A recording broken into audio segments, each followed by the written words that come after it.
todos. El tema de la presente exposición es acerca de las hemorragias de la segunda mitad del embarazo.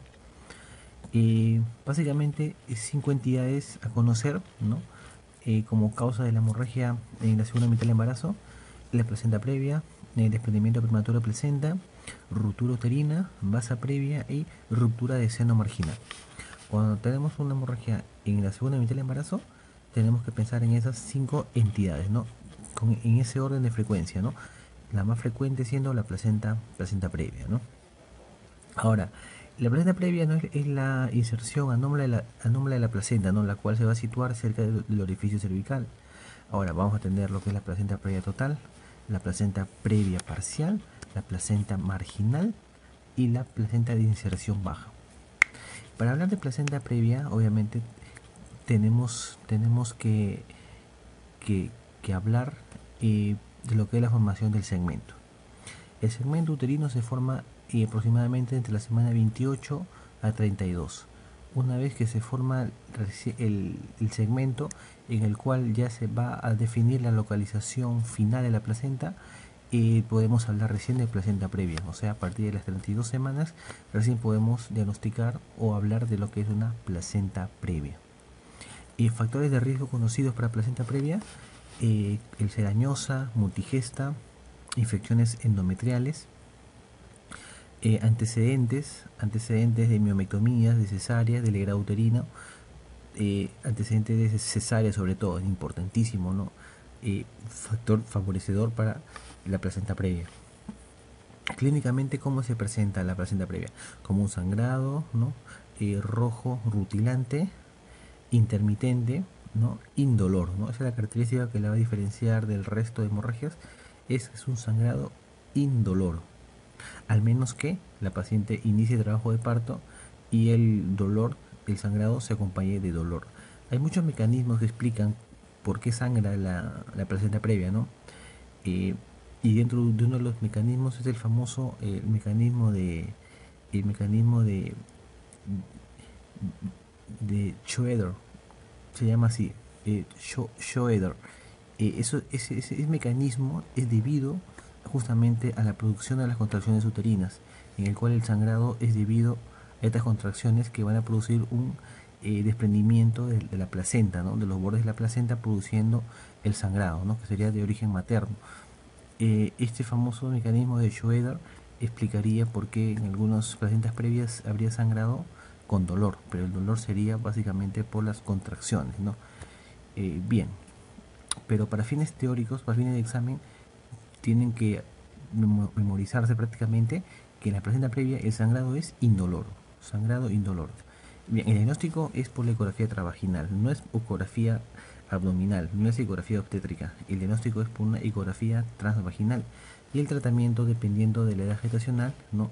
Obviamente, si la placenta es previa total o la placenta es placenta previa parcial, debemos pensar básicamente en culminar la gestación por vía abdominal, ¿no? Mediante la cesárea. Si es una edad gestacional menos de 35 semanas, obviamente tenemos que iniciar maduración pulmonar. Está contraindicado hacer el tacto vaginal, pero si ante ello, a pesar de que es una edad gestacional menos de 35 semanas, si es que se evidencia sufrimiento fetal, se debe culminar la gestación por vía cesárea.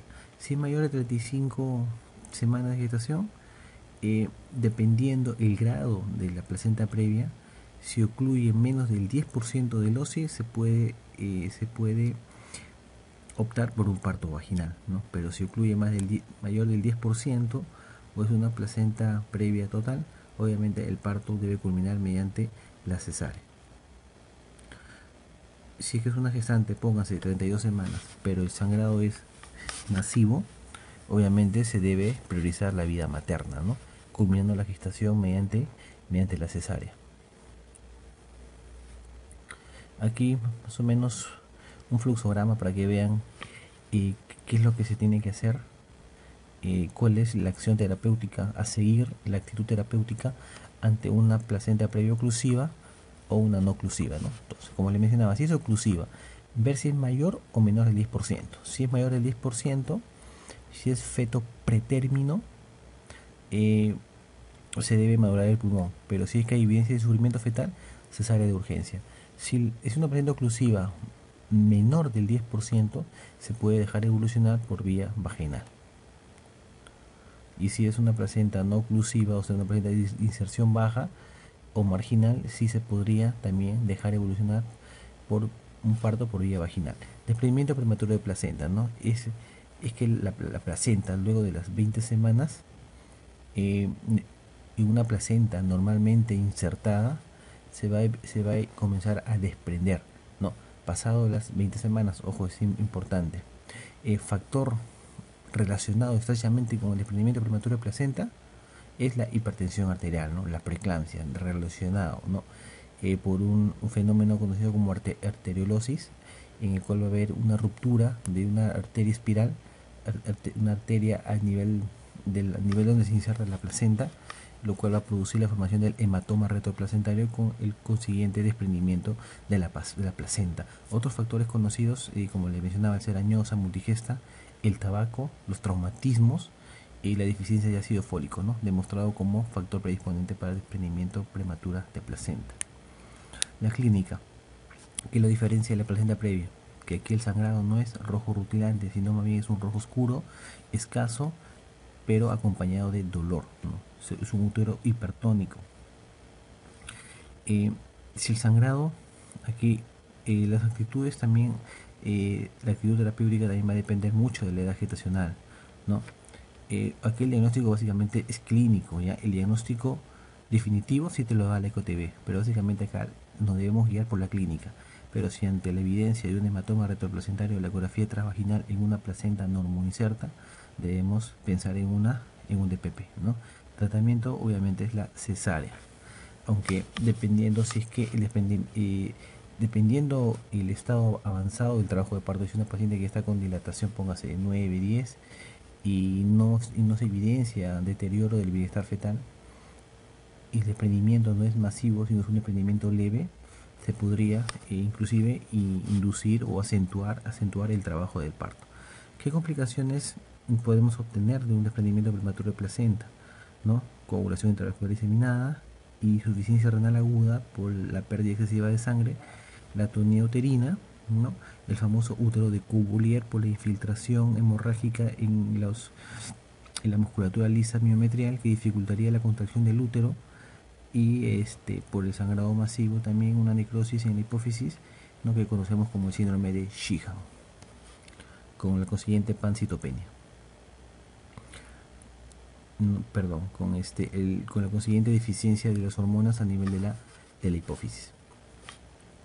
Y otra causa importante, ya un poco más severa, mayor incidencia de mortalidad, es la famosa ruptura uterina, ¿no? Ruptura uterina, sobre todo en pacientes cesáreas anteriores que son sometidas a trabajo de parto o al uso de misoprostol, ¿no? En pacientes con cicatriz de cesárea previa, en esas pacientes se incrementa el riesgo de ruptura uterina. Aquí va a haber un signo característico, el signo de Frommel, ¿no? De Van Frommel, que es la evidencia de un anillo contráctil que sobrepasa el cicatriz umbilical. Entonces, eso es un signo precoz que nos va a hablar de una posibilidad de una ruptura uterina, ¿no? De una ruptura uterina. Clínicamente, obviamente va a haber un dolor intenso, cese de las contracciones uterinas, se va a palpar las partes fetales de manera bien clara por vía abdominal. Obviamente aquí el tratamiento es la laparotomía, ¿no? La cesárea de emergencia. La base previa. Ya habíamos hablado en la anterior clase sobre lo que era la base previa, ¿no? Muy asociado a la inserción velamentosa.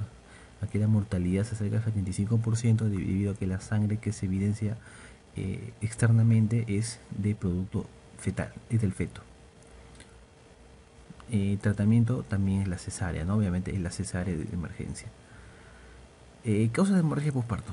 La mortalidad materna actualmente bordea los 93 por 100.000 nacidos vivos. Ese es más o menos el índice de mortalidad, ¿no? El índice de mortalidad materna, 93 por 100.000. siendo la causa más frecuente la atonía uterina, ¿no? Por retención de restos placentarios. Bien, comencemos. Vamos a reforzar este tema, pero con las preguntas, ¿no? Vamos a reforzar, vamos a añadir algunas pepas, algunos algunos conceptos que quizás se nos hayan pasado en la introducción, pero vamos a tratar de acá de reforzar todo ello. Bien, caso clínico, gestante 37 semanas, con 3 partos eutóxicos anteriores. Presenta actualmente sangrado vaginal indoloro escaso. Me hablan de sangrado indoloro, por ahí puedo pensar en una placenta previa. La exploración ecográfica nos demuestra una placenta que ocluye de una manera total el orificio cervical interno. Pero a la monitorización el feto está normal. Y la conducta obstétrica más adecuada es, dijimos, placenta previa total, cesárea, ¿no? Pero si la placenta ocluye menos del 10% del OSI, ¿no? Sí se podría dar parto vaginal, pero si es mayor de 10%, ocluye totalmente, cesárea, ¿no? Rotura de membranas, bueno, acá no nos dicen pérdida de líquido, por lo cual la clave 2 está descartada. Inducción,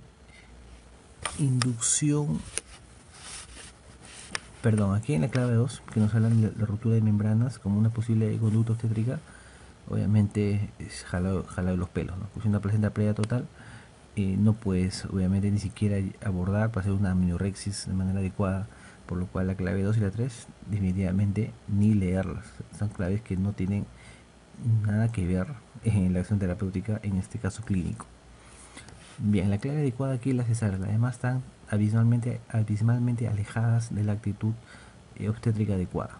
La cesárea es lo ideal aquí. ¿Cuál de estas afirmaciones es cierta respecto al desprendimiento prematuro de placenta? La hemorragia suele ser escasa con sangre oscura. Es cierto, ¿no? Aquí el sangrado puede ser escaso debido a que en su mayoría se va a formar el hematoma retroplacentario, ¿no? Esa es la opción correcta. 2, me dice, la hemorragia coincide con la ruptura de la bolsa. Falso. No repercusión materna, pero sí repercusión fetal. Eso sucede en la base previa. El útero está relajado. Falso. Aquí está, inclusive está hipertónico en el desprendimiento prematuro de placenta. Bien, aquí para reforzar un poco lo que es desprendimiento prematuro de placenta, ¿no? Los factores etiológicos que mayormente se relacionan con esta entidad es la multigestas, las añosas, las preeclampsias diabéticas, nefrópatas, hipertensas, los traumatismos y la hipofibrinogenemia congénita, ¿no?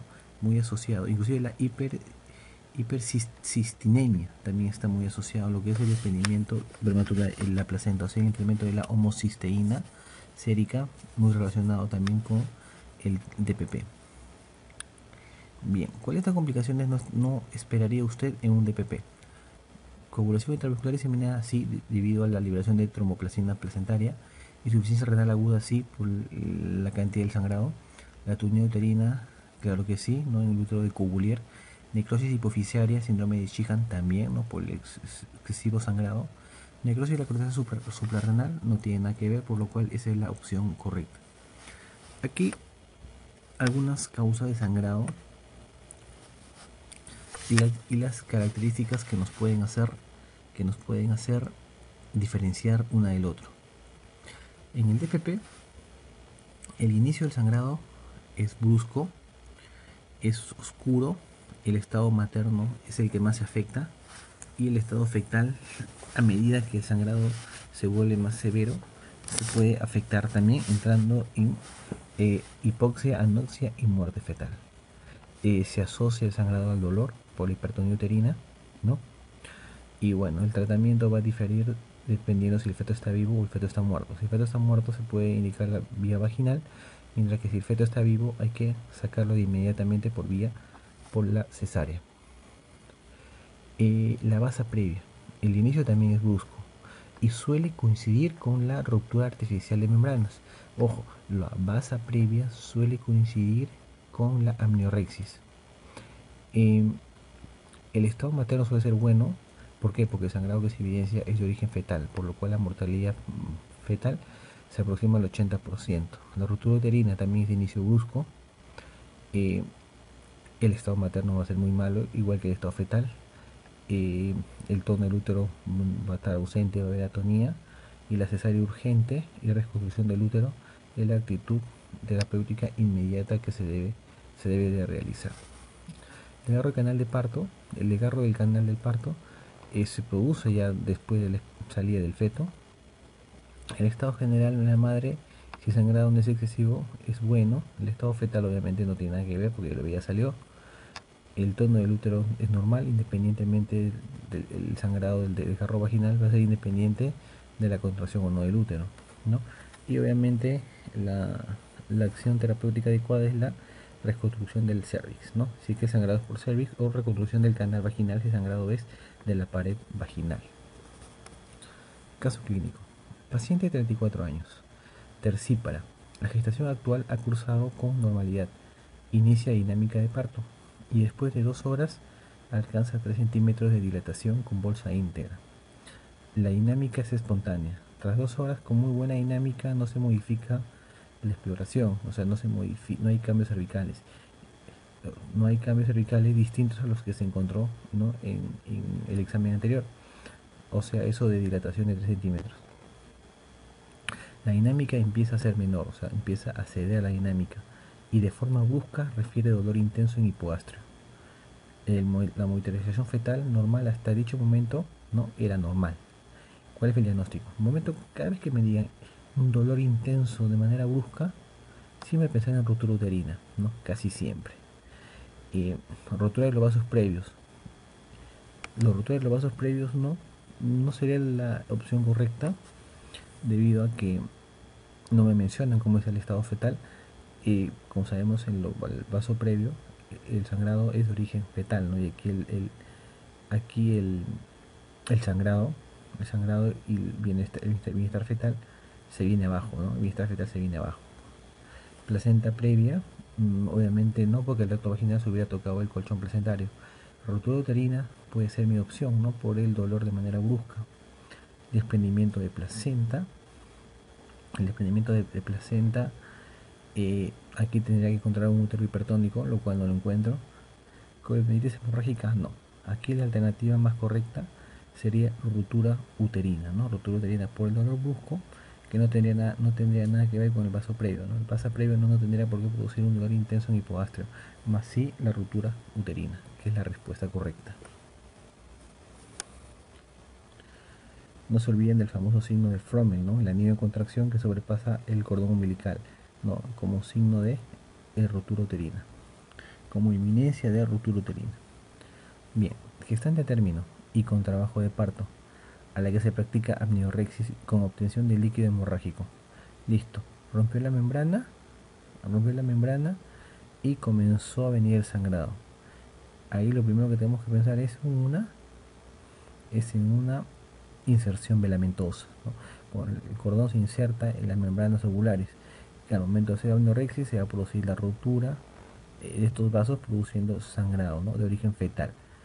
Al tiempo que la monitorización aparece un ritmo sinusoidal, obviamente porque el deterioro fetal es fatal, ¿no? Comienza a venir un decaimiento de los latidos cardíacos y el feto en cuestión de minutos se muere.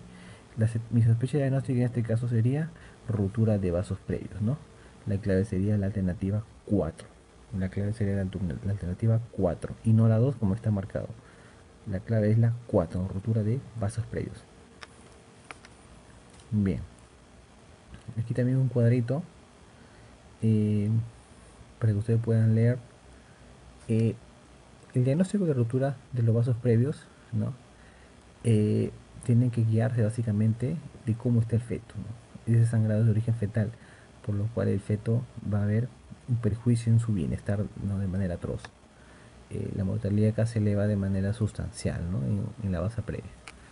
Bien, un casito clínico para analizar. A ver, nos hablan de una gestante a término, o sea, mayor de 37 semanas, de 35 años, que acude a emergencia por contracciones uterinas cada 3 minutos y sangrado vaginal de 10 cc, ¿no?, escaso.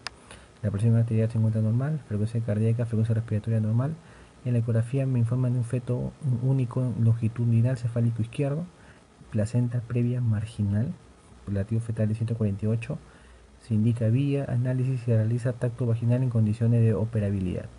Incorporación 90%, dilatación de 8 centímetros, membranas íntegras. Altura de presentación, 0.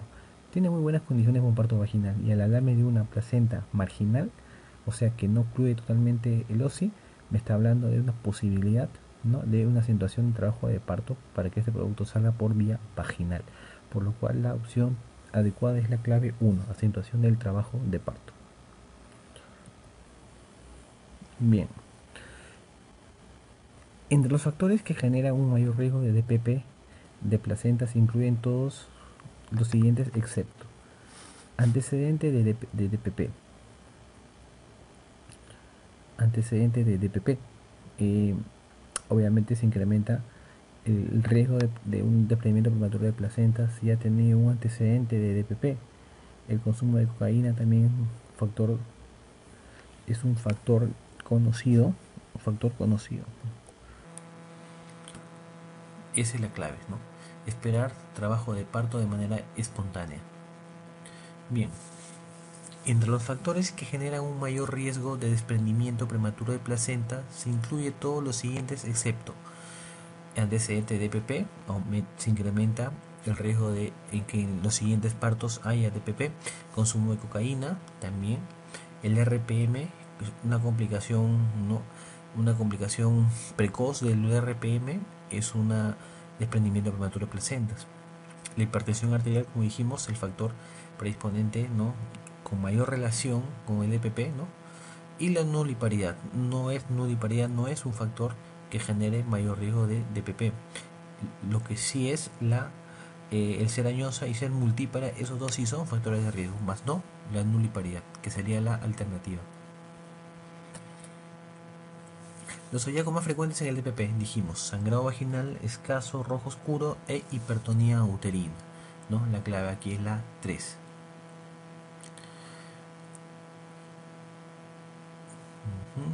La clave 1 dice dolor abdominal y sufrimiento fetal. Bueno, no puede haber secundario al sangrado. Ausencia de latido fetal si es que el DPP es masivo. Hipertonía uterina, esa sí va a haber hipertonía uterina y sangrado vaginal. No, esa es la respuesta. Bien, se puede presentar útero de Cuvier en el DPP. Recuerden que dijimos que el útero leñoso o útero de Cuvier, debido a la infiltración de sangre en el miometrio, en las fibras musculares, que van a producir una dificultad para la contracción del útero, produciéndose este útero de Cuvier sangrante debido a que no puede contraerse de manera adecuada este útero, ¿no? Y lo cual lo observamos en el desprendimiento prematuro de placenta.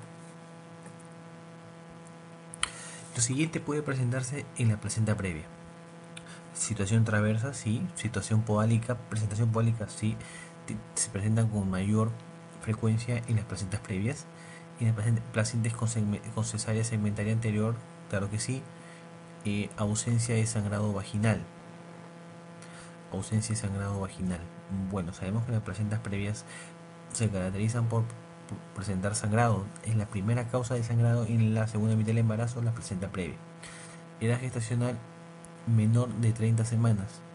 En edades gestacionales menores de 30 semanas en las cuales aún no se forma el segmento, podríamos presenciar la localización de la placenta como previa, ¿no? En edades gestacionales menores de 30 semanas sí se podría evidenciar con mayor frecuencia la placenta previa, ¿no? La alternativa es la 5, ausencia de sangrado vaginal. Sabemos que sí se presenta con gran frecuencia sangrado vaginal en las placentas previas. Aquí la alternativa es la número 5. Según digesta primípara, que luego de un parto eutóxico de un recién nacido de 4 kilos 100 y un alumbramiento normal, presenta sangrado vaginal rutilante de considerable cantidad, útero contraído por debajo de la cicatriz umbilical, vulva y perine normales. La primera posibilidad diagnóstica es dice atonía uterina, no puede ser porque ahí me están diciendo útero contraído. B, laceración cervical, puede ser, la laceración de cuello presenta un sangrado rojo vivo. C, rotura uterina, no puede ser porque ahí me hablan de una contracción uterina. Retención de restos placentarios no puede ser porque ahí me hablan de un alumbramiento normal. Entonces aquí la clave definitivamente es la B, laceración cervical, ¿no?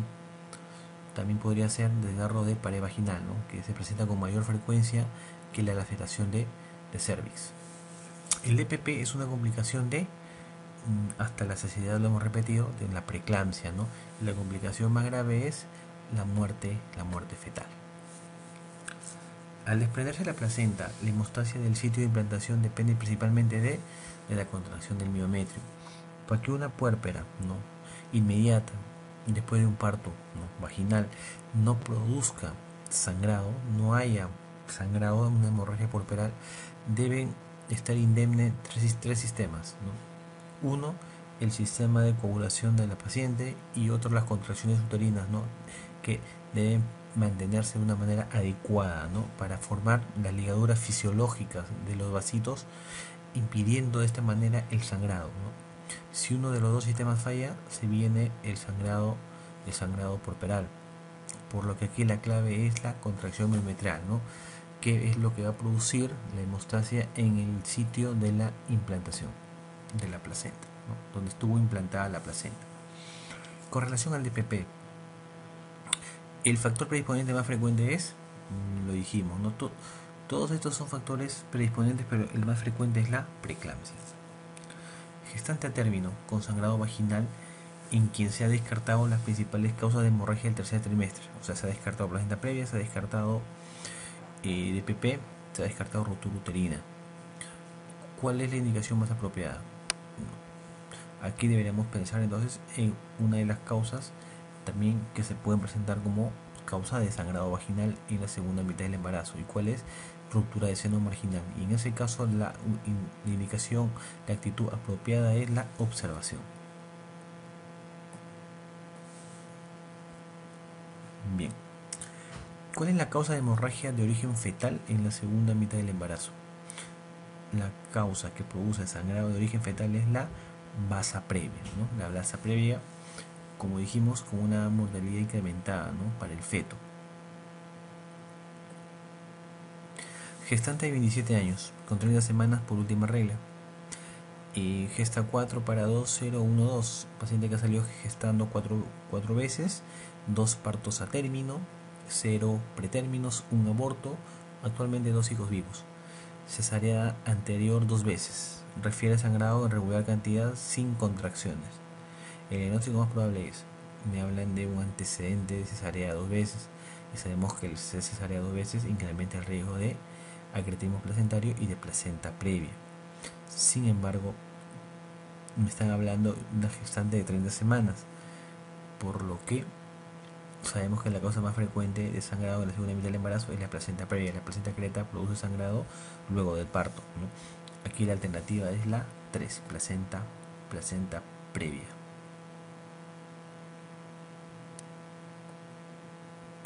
¿Cuáles son los signos y síntomas de la ruptura uterina consumada? Bien, una vez que se produce la ruptura uterina va a haber un cese brusco de las contracciones uterinas. Se van a palpar a través del abdomen de la madre, se va a palpar con facilidad las partes fetales y obviamente se entra en un sufrimiento fetal agudo. La alternativa definitivamente es la clave número 2. El síntoma o signo inicial de la ruptura uterina en el trabajo de parto es el dolor intenso en el abdomen. Eso es de una manera brusca, va a aparecer un dolor intenso con la consiguiente ruptura del útero y disminución de las contracciones uterinas. La placenta previa, ¿cuál es la siguiente si la afirmación es correcta? ¿Es frecuente en gestantes preeclámpticas y diabéticas? No. En las preeclámpticas es más frecuente el DPP. El sangrado se inicia con el trabajo de parto. Podría ser, ¿no?, uno de los mecanismos, como les comentaba, que favorece el sangrado en las placentas previas es justamente con las contracciones. Podría ser. La ecografía da un diagnóstico de certeza, con una sensibilidad, una especificidad muy alta. La ecografía transvaginal puede ser la 3. 4. El embarazo debe terminar siempre por cesárea. Falso, no siempre. El tacto vaginal es inocuo. El tacto vaginal está contraindicado en las placentas previas. Entonces me queda entre la clave 2 y la clave 3. Entonces me dice, ¿el sangrado se inicia con el trabajo de parto? Pues que sí, pero no siempre, ¿no? No siempre el sangrado se inicia con el trabajo de parto. Y aquí esta afirmación prácticamente me está dando a entender que solamente hay sangrado con el inicio del trabajo de parto. Por lo que la alternativa correcta y la que más se acerca a la verdad es la ecografía de un diagnóstico de certeza, no verdadero. La ecografía transvaginal. La causa más común de rotura uterina es cicatriz de operación de cesárea previa. Ese es el factor de riesgo más frecuente en las roturas uterinas. Y el factor más frecuente en el DPP es la hipertensión, ¿no? La preeclampsia, eso ni dudarlo. En la placenta previa son todas más frecuentes excepto multípara, ser multípara y ser dañosa, factor de riesgo para DPP, factor de riesgo para placenta previa. Entonces aquí en esta alternativa me ponen primípara, nada que ver. La multiparidad sí lo es, no la primiparidad, no es factor de riesgo. Mujeres con dolores de parto. Mujer con dolores de parto a las 38 semanas de gestación, que presenta sangrado moderado color rojo intenso. El latido fetal se oculta fácilmente y está dentro de la normalidad. El diagnóstico de placenta previa, que ocluye totalmente el cuello del útero. ¿Cuál es la actitud más correcta? Cesárea. Placenta previa total culmina siempre en cesárea. Aquí nuevamente el fluxograma para que vean la actitud correcta, ¿no? Cuando la placenta ocluye mayor del 10%, cesárea. Menos del 10% se puede dejar evolucionar para un parto por vía vaginal, ¿no? Ahora, ya voy.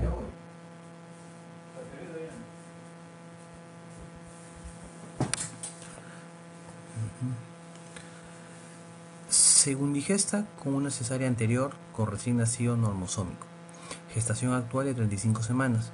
Acude a urgencias por referir metrorragia de sangre roja de moderada cantidad, coincidiendo con salida de líquido amniótico. A la exploración se evidencia un útero de tamaño acorde con amenorrea, relajado, presentación cefálica, bolsa rota. La monitorización fetal presenta latidos cardíacos fetales con patrón sinusoidal. El patrón sinusoidal es premortem, ¿no? Dinámica uterina escasa, con buena relajación intercontráctil, no hay hipertonía, entonces no puede ser un DPP. ¿Cuál es el diagnóstico más probable? Aquí los puntos claves es sangrado coincidente con la salida de líquido amniótico. Pensar en inserción velamentosa. Patrón sinusoidal.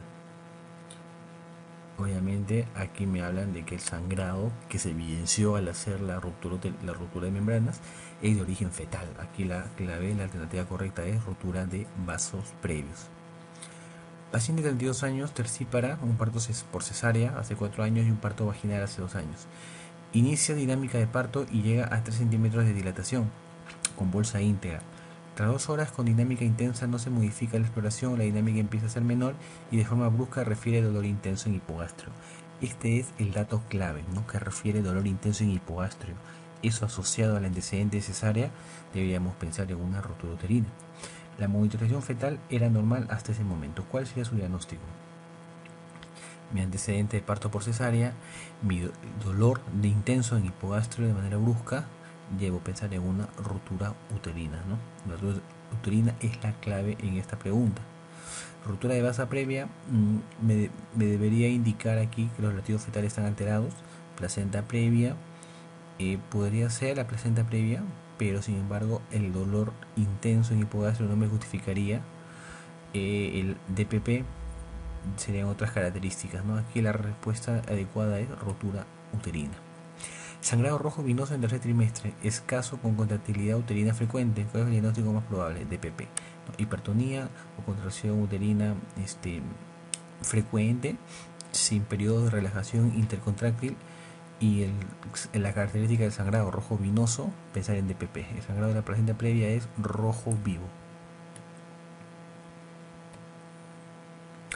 Sangrado del tercer trimestre, indoloro, rojo rutilante. ¿Cuál es el diagnóstico más probable? Lo dijimos, placenta previa. Nunca olvidarse. Rojo vivo indoloro, placenta previa. Rojo oscuro escaso con dolor, con hipertonía, DPP. ¿Cuál es la causa más frecuente de hemorragia posparto? La atonía uterina, lo dijimos, ¿no? Atonía uterina por retención de restos placentarios. Aquí la alternativa sería atonía uterina. Sangrado en la primera hora del puerperio con el útero contraído. ¿Qué debes pensar? La segunda causa de sangrado de hemorragia posparto es, la segunda causa, desgarro de canal vaginal, ¿no? Pared lateral. Primigente de 21 años, sin control prenatal, con 38 semanas por ecografía del primer trimestre. Presenta sangrado vaginal rojo oscuro, movimientos fetales disminuidos. El examen PA 120/80, útero hipertónico doloroso. ¿Cuál es el diagnóstico? El dato clave es el sangrado vaginal rojo oscuro hipertonía uterina. Eso es igual a DPP. ¿Cuál de los siguientes factores no es un factor de riesgo para DPP? Nuliparidad. Sabemos que en la multiparidad es factor de riesgo para placenta previa y para DPP. Por lo tanto, aquí la nuliparidad no tendría nada que ver en el desprendimiento prematuro de placenta. ¿Cuál de las siguientes es la causa más frecuente de coagulación intravascular diseminada en el embarazo? La liberación de tromboplastinas placentarias debido a un desprendimiento prematuro de la placenta. Esa es la clave, la alternativa correcta. Tercigueta de 38 semanas, con partos anteriores normales, gestante de 36 semanas, ha comenzado con sangrado de color rojo brillante, escaso e indoloro. Hasta ahí, placenta previa. ¿Cuál de los siguientes métodos es el más eficaz para confirmar o descartar la sospecha de placenta previa? La placentografía indirecta con represión vesical, nada que ver. Amniografía, nada que ver. Todas las alternativas están fuera de la realidad. La que se acerca más y la que utilizamos con frecuencia siempre en todas las placentas previas es la ecografía por vía transvaginal, ¿no? Esa es la alternativa correcta. Gestante de 38 semanas, que comienza bruscamente con metorragia oscura y poco intensa, dolor abdominal difuso, mal estado general y sufrimiento fetal. Sangrado oscuro y dolor abdominal difuso. Hasta ahí pensar en DPP. ¿Cuál de las siguientes complicaciones es más probable? Placenta previa, no, el rojo no es oscuro y no tiene por qué haber dolor. Aquí la alternativa correcta es el desprendimiento prematuro de placenta. Recuerden, rojo oscuro, sangrado rojo oscuro, más dolor abdominal, DPP. Señalen cuál de las siguientes situaciones en una gestante debe realizarse estudio de la coagulación. Determinación de plaquetas, tipo de protrombina, fibrinógeno, productos de degradación de fibrinógeno como el dímero D. En el DPP, ¿no? DPP, SIT. Debemos relacionarnos siempre que estas pacientes pueden complicarse con una coagulación intravascular diseminada, ¿no? Las pacientes con DPP. Como complicación del desprendimiento prematuro de placenta, tenemos la coagulación diseminada vascular, la insuficiencia renal aguda por sangrado masivo, útero leñoso y el síndrome de Sheehan, ¿no? El síndrome de Asherman es una complicación de los legrados uterinos, ¿no? Que viene a ser las sinequias dentro de la cavidad uterina y son causa importante de infertilidad. Sin embargo, esta causa de infertilidad secundaria se presenta en situaciones como le mencionaba, ¿no? Luego de un ameo o luego de un legrado uterino. No tiene nada que ver en un desprendimiento prematuro de placenta. El DPP de la placenta normalmente inserta se denomina abrupto placentae, ¿no? Es otra denominación que se da al desprendimiento prematuro de placenta. La causa de hemorragia de origen fetal en la segunda mitad del embarazo, lo dijimos, ¿no? Vasa previa, ¿no? Vasa previa es una causa con hemorragia de origen fetal. No es una complicación frecuente del EPP. La coagulación intravascular diseminada sí lo es, la IRA también lo es, el shock hipovolémico, el síndrome de Sheehan sí lo es, la pielonefritis pues no tiene absolutamente nada que ver con el DPP. Bien, en relación a la ruptura uterina, coloque la letra de la primera columna a las definiciones que correspondan. Bien, ruptura completa, abarca todo el espesor del músculo uterino y de la serosa uterina. Rotura incompleta, no incluye el peritoneo. Rotura primaria,